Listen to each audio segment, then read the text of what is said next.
What's up everyone, and welcome back to another What If video. Last time, we left off with a few crazy developments. First off, Boo was able to transform into Super Boo, and not only that, but right after doing so, he was able to absorb two very strong opponents, Vegeta and Piccolo. Luckily, Gohan and Goten might be saved here. Around the same time that Boo absorbed his prey, Goku cut the ritual short and headed back to Earth. We left off on the last part with Goku leaving the sacred world of Kai's, after Elder Kai gave him a special parting gift. We can resume starting here. Gohan and Goten are speechless as they see the Majin's new form standing right before them. His ki is way out of their league, and they don't have any other option besides fusing, and they need to do that ASAP. But Boo is doing everything in his power to stop the dance from happening just like before. However, the twins luck out after sensing a new energy appear near them. It feels like Goku, but it's very different. Vegeta senses this as well, and just as quickly as Goku arrives to Earth, he's able to quickly fly over to the battle where Gohan and Goten are. It's Goku alright, but the twins notice something different about their dad. His power is way beyond what it was before, almost as if he was in a form beyond Super Saiyan, but he's not even transformed into Super Saiyan. Well, his hair is spiked up as if he were a Super Saiyan, but his hair and eyes are still black just like his base form. This might be that new form that he got when he was training with Elder Kai. This is a brand new Goku, Ultimate Goku. Let's do a bit of hypothetical power scaling here. So Ultimate Goku had a shorter ritual than Gohan, and I would argue that while Goku does have massive potential, I don't want to underplay that at all, but it's been stated many times that hybrid Saiyans, like Gohan, or even Goten probably, would have more latent potential than a pure Saiyan. So Goku did get a huge boost in power from this, but he's not on the level of Ultimate Gohan from canon. The ritual is shorter, and Goku doesn't have nearly as much potential to unlock as Gohan did. He's only a pure Saiyan after all, not a hybrid. I would argue though that he's definitely above Super Saiyan 3 Goku from canon. Plus, he doesn't have the stamina drain of Super Saiyan 3, so he's already way better off. So he's far above that at least. As for Vegeta, well, he's no easy foe either. I would even go so far as to say that Ultimate Goku might be outmatched here. Why is that? Well, with what I said about Goku being below Ultimate Gohan, but stronger than Super Saiyan 3 Goku, I would argue that he'd be enough to beat Super Boo, and Boo with Piccolo absorbed maybe. But Boo here doesn't just have Piccolo, he has Vegeta, who is a huge factor in Boo's strength here. The easiest comparison is Gotenks, who had Gotenks and Piccolo. Obviously Gotenks was way stronger than Vegeta, so Boo here is most likely under the level of Gotenks, but still above Super Boo and Super Boo with Piccolo absorbed. And as we saw, Gotenks was beyond Ultimate Gohan in terms of power, but since Vegeta is a little weaker, who knows? Together, maybe Ultimate Goku and his sons will be enough, and if they're lucky, the twins don't even have to worry about fusing right now. The fight between the three begins, and it's actually pretty close at first. Boo is definitely more advantaged than the three of them, but it still is a 3v1. Goku is able to show off his new power and what it entails, and he's surprised at how strong it is. Unlike Ultimate Gohan when he was facing Boo, this is a little different, because like I said, Ultimate Goku on his own isn't stronger than Boo here. So while Gohan was very cocky against Boo, and Goku usually can become a little bit cocky, this is completely different because Goku's outmatched here, so he's not going to mess up and make mistakes like Gohan did. He has no reason to be cocky. The fight rages on with the three members of the Sun family fighting in perfect synergy, as Boo tries to counter everything, and he's doing pretty well so far. Even though they're able to put up a good fight, it's not enough. They need to be far stronger than Boo in order to counter his regeneration, and they're not beyond that level yet. Boo doesn't want to draw this out any longer, and then he gets a little bit of an idea. Why not turn this battle into an opportunity for him? Something that may work in his favor in the long run. During the fight, he suddenly gets a lot more aggressive, and a lot harder to predict and counter. He briefly knocks Goku out of the way and lunges towards the two twin Saiyans, and pummels them into the dirt to get him briefly off his back, effectively stunning them for a bit. He then turns back to Goku, and now it's just the two of them. This is a great opportunity. As Gohan and Goten get back up, they watch as Boo is mercilessly beating Goku. Goku alone can't counter it, and even if he did try to, Boo can just keep regenerating. Just as Gohan and Goten are about to intervene, Goku is beaten badly, while Gohan and Goten are a little injured but far better off. The moment they actually take action, Boo doesn't hesitate or waste any time. He already decided before, it would be a waste for him to kill Goku, because instead, he could just make Goku assimilate with him. Rather than killing Goku and letting all that power go to waste, it's a much better option for Boo to absorb Goku and increase his power instead. Gohan and Goten can't intervene quick enough. Similar to Vegeta and Piccolo, they see a large mass of pink goo surround Goku. With the twins watching, Boo walks up to Goku. Goku fires one last ki blast at Boo's face as a distraction, just as he throws something towards Gohan and Goten. This distraction works and Boo doesn't see what he just threw, and just sees it as some futile resistance. As the pink goo swallows him, Goku gives a thumbs up to his sons, telling them that he's counting on them as he's absorbed by Boo. Gohan and Goten retreat just as soon as Boo begins to transform, seeing no other option besides escaping, and trying to think of what they can do now to actually stop this. If anything, with Boo's huge power now, there's no doubt about it that the entire universe is at stake for them. While flying away, they get a chance to actually look down and see what Goku threw at them that they caught. That's really weird. It's a pair of earrings. That gift from Elder Kai that I mentioned, it was a pair of Potara earrings. Elder Kai and Shin have been watching, and they've seen the kids trying to do that fusion technique. That's not really going to cut it here. Elder Kai knows something that's much more convenient, so he decided to give this to Goku just in case. Obviously, the twins don't know what these are supposed to be. All they know is that they look like the things that Shin is wearing on his ears. Are these earrings supposed to do something? They get their answer right after, as Shin begins speaking with them telepathically. He's been watching everything that's happening, and remembers Gohan's plan to fuse. The twins have wanted to fuse into Goten, but they never had a good opportunity, and now they're on the run, and if they stop now to try and fuse, they're just dead. Shin tells them that there's no need to worry. Elder Kai also butts in and explains what these earrings are. They're called Potara, and by having one person wear them on each ear, the two of them can fuse without dancing. However, the effects of this fusion are permanent, or so they think. Although they're potentially more powerful than that silly dance that those two kids do, it's a pretty simple choice: remain fused forever, or let Boo win. The only downside that they can think of is that it'll be kinda weird to explain to their girlfriends, but they'll have to cross that bridge once the Earth is saved. In the distance, coming towards them with immense speed, they see Boo, now in Goku's clothing.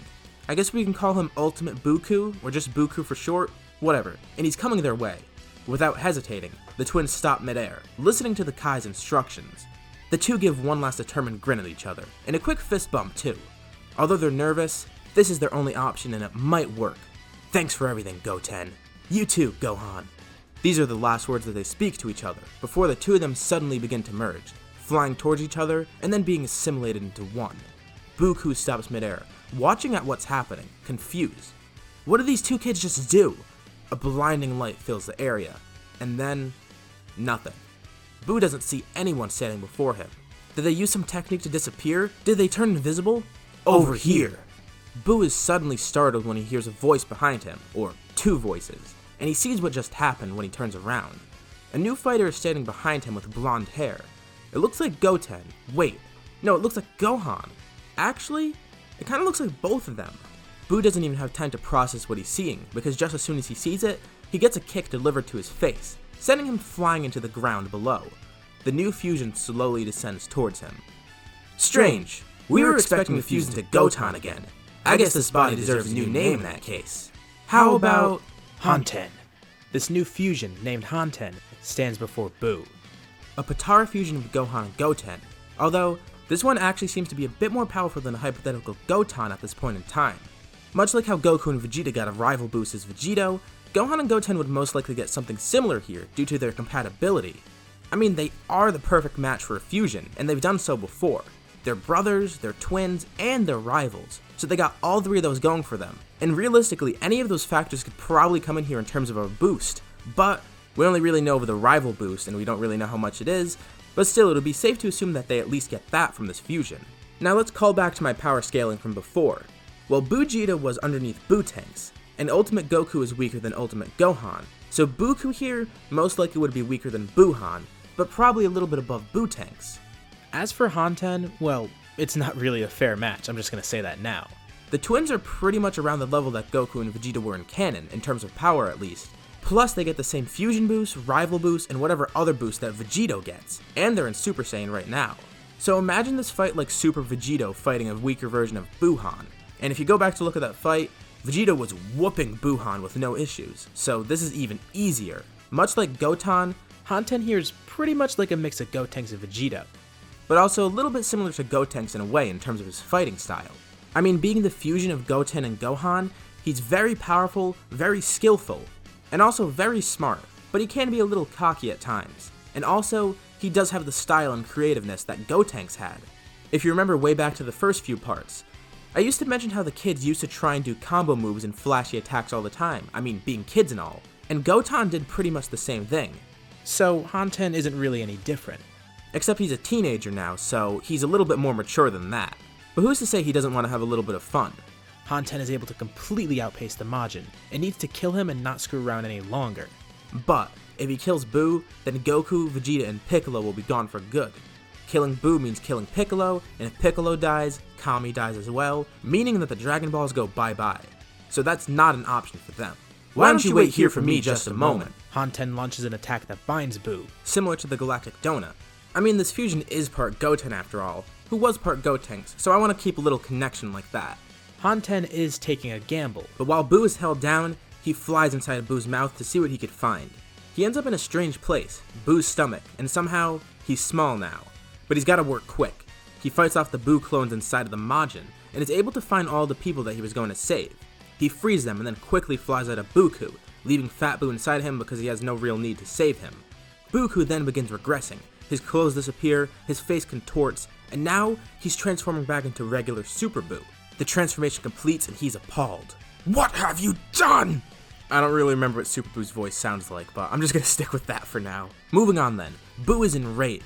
He launches an attack at Hanten, who doesn't even block it. Hanten is way out of his league, and the attack pretty much just bounces off him. They want to give Buu a flashy finish, so they decide to use two attacks combined into one. Buu launches towards them, and in that brief moment, they begin to connect their fingers together, almost as if they're making two finger guns pointing at each other, and they charge a blue beam surrounded by a red light around it. They then lift their fingers above their head, and then suddenly, flicking their wrists forward, as if they're pointing those two finger guns at Buu. As the light that they're charging grows larger and larger, their hands fly back with the recoil from the beam, which is launched towards Buu at unfathomable speeds as it continues to grow. It's too fast for Buu to even register. Like it completely incinerates Buu before he even realizes that an attack was launched, swirling off into space. The blue beam expands with the spiral continuing to swirl around it, a special beam Kamehameha, a combination of two moves that they learned from Piccolo and Goku as kids when they were training for the Saiyan invasion. I mean, a regular Kamehameha would have sufficed, but they wanted to make it a little bit cooler and more unique.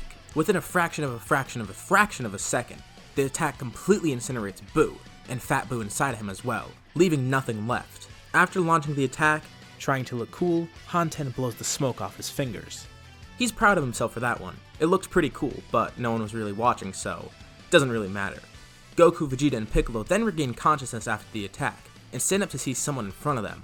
Gohan! Wait, it's Goten! Wait, it's Goten! That fusion that they did before! They then explain that it's actually Gohan now, and they fuse with the Potara, and this time it's permanent. It's not like Goten from before.